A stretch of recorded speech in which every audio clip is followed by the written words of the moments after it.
चला या ठिकाणी आपण पाढा तयार करायला शिकूयात। या ठिकाणी मोठ्यात मोठी संख्या घेतलेली आपण 98 या संख्येचा आपला पाढा तयार करायचा आहे। मग या ठिकाणी पाढा तयार करायचं म्हणल्यानंतर आपण अगोदर काय करायचं आहे, 8चा पाढा घ्यायचा आहे। आपण या ठिकाणी 8चा पाढा लिहून घेतला।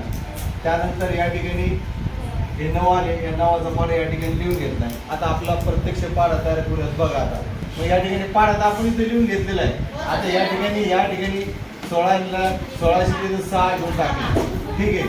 त्यानंतर मग या ठिकाणी अजून 9चा पाढा होता, या 18 मध्ये 1 मिळवला, ते झाला 39, ठीक आहे। त्यानंतर या इथं 24 मधला या ठिकाणी 24 मधला किती घेतला आपण 4। त्यानंतर या 27 मध्ये किती मिळवले 29। त्यानंतर या ठिकाणी या इथं एकच्या 2 घेऊन टाकला। त्यानंतर 36 मध्ये किती मिळवायचे 39। आता या 40 मधला इथे 0 आपण घेऊन टाकलं। त्यानंतर या 45 मध्ये किती मिळवायचे 49। त्यानंतर 48 आपण घेतले 8, त्याच्यात किती 54 मध्ये किती घ्यायचे 4, 58।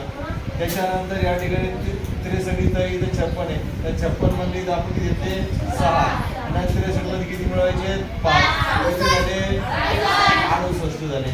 त्याच्यानंतर या ठिकाणी 64 मध्ये घेतले आपण 4, या 72 मध्ये राहिलेले 6 मिळले 78।